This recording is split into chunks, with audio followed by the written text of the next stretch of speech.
आज हम लोग आपकी कक्षा 11 में पाठ है कबीर की साखी। इसके 13वें दोहे की व्याख्या सीखेंगे। इसके पहले हम लोगों ने इसके 12 दोहे की व्याख्या सीख ली है। बहुत ही सरल है, यदि आप थोड़ा सा भी ध्यान देंगे तो व्याख्या बहुत आसानी से आपकी समझ में आ जाएगी। इसमें कहीं कुछ भी कठिन जैसा नहीं है। देखिए, किसी भी पद्यांश की, किसी भी दोहे की व्याख्या के लिए जो पहली शर्त होती है वह होती है उस दोहे या पद्यांश में जितने भी शब्द आए हैं उन सभी शब्दों का सरल अर्थ आपको मालूम होना चाहिए, तभी आप व्याख्या कर पाएंगे। तो चलिए, सबसे पहले हम लोग इस दोहे में जितने भी शब्द आए हैं उन सभी शब्दों के सरल अर्थ देख लेते हैं, फिर व्याख्या करते हैं। सायर, सायर माने सागर, समुद्र आप कहते हैं ना, तो सायर माने सागर, ठीक है। नाही मतलब नहीं है, नाही मतलब नहीं है। सीप एक प्रकार का जलीय जीव है, पानी में रहता है, ठीक है। और आपको पता है कि सीप के मुंह में जो है, जब स्वाति नक्षत्र का पानी जाता है तो मोती बनता है। तो सीप एक प्रकार का पानी में रहने वाला जंतु है। बिन माने बिना, ठीक है, बिना या नहीं। तो हम वाक्य के अनुसार बिना भी कह सकते हैं, नहीं भी कह सकते हैं, ठीक है। जब हम वाक्य बोलने लगेंगे तो हमको पता चल जाएगा कि यहाँ पे नहीं अच्छा बनेगा कि बिना, तो एक कोई ले लेंगे, ठीक है। स्वाति एक नक्षत्र है, आपको पता है 27 नक्षत्र होते हैं, उसमें स्वाति भी एक नक्षत्र होता है, ठीक है। बूंद पानी की बूंद भी ऐसे ही रहेगा। ना ही मतलब नहीं है, ठीक है, ना ही माने नहीं है। कबीर, कबीर कवि का नाम है। जब व्याख्या करेंगे हम लोग तो ध्यान दीजिएगा, इसको सबसे पहले ले लेंगे, ठीक है। तो कबीर कवि हैं। मोती, यहाँ पे मोती का मतलब है मोक्ष रूपी मोती, ध्यान दीजिएगा, मोती का मतलब यहाँ पर है मोक्ष रूपी मोती। नीपजय, नीपजय माने उत्पन्न होना, पैदा होना, उत्पन्न होना। शून्य मतलब सुषुम्ना नाड़ी। देखिए, सुषुम्ना नाड़ी, इसको बहुत ज़्यादा आप डीपली मत समझिए, नहीं तो कंफ्यूज हो जाएंगे इस दोहे में। बस इतना जान लीजिए कि शून्य का मतलब होता है सुषुम्ना नाड़ी, ठीक है। शिखर माने ऊपर स्थित ब्रह्मरंध्र में। ये आपको, ये सबसे ज़रूरी शब्द है जो आप भूल सकते हैं, आप इसको ज़रूर याद रखिएगा। शिखर माने ऊपर स्थित ब्रह्मरंध्र में, ऊपर स्थित ब्रह्मरंध्र में, इसे ज़रूर याद रखिएगा, ठीक है। गढ़ माने शरीर रूपी किला। माह मतलब में या के अंदर, में या के अंदर, जैसी लाइन में अच्छे से बैठ जाए, ठीक है।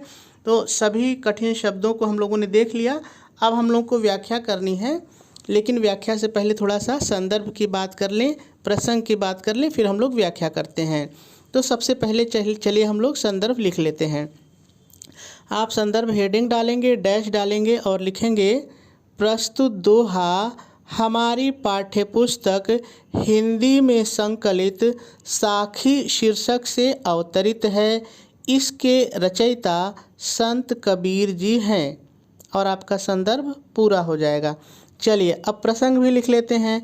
आप प्रसंग हेडिंग डालेंगे, डैश डालेंगे और डैश डाल करके लिखेंगे प्रस्तुत दोहे में संत कबीर जी कहते हैं मनुष्य योग साधना के द्वारा मोक्ष की प्राप्ति करके सांसारिक बंधनों से मुक्त हो सकता है, और आपका प्रसंग भी पूरा हो जाएगा। चलिए, अब व्याख्या की बात करते हैं, लेकिन व्याख्या से पहले थोड़ा सा एक चीज़ आपको ध्यान देना है। देखिए, इस दोहे की व्याख्या करते समय बहुत सारी बातें हम अपनी तरफ से जोड़ेंगे और शब्दों को आगे पीछे करके अर्थ निकालेंगे, ठीक है। ये चीज़ें आपको ध्यान देना बहुत ज़रूरी है। तो चलिए, अब व्याख्या को शुरू करते हैं।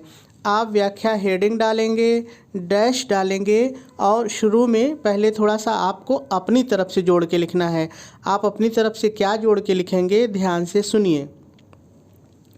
प्रस्तुत दोहे में कबीर दास जी योग साधना की शक्ति का वर्णन करते हुए कहते हैं, योग साधना में वह अलौकिक शक्ति है जिसके द्वारा मनुष्य के, अब आ जाइए दोहे पर, मनुष्य के शरीर रूपी किले के अंदर सुषुम्ना नाड़ी के ऊपर स्थित ब्रह्मरंध्र में, जहाँ पर, अपने जोड़िए, जहाँ पर न तो सागर है और न ही सीप है और न ही स्वाति नक्षत्र के पानी की एक भी बूंद है, फिर भी वहाँ पर, अपने से जोड़िए, फिर भी वहाँ पर मोक्ष रूपी मोती उत्पन्न हो रहे हैं।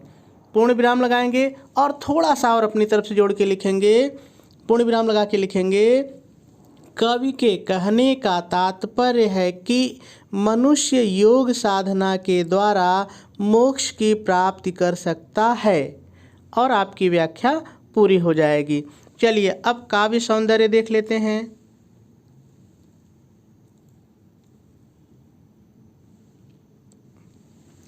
देखिए, यदि भाव पक्ष की बात करें तो इस दोहे में साधना की शक्ति को कवि द्वारा व्यक्त किया गया है।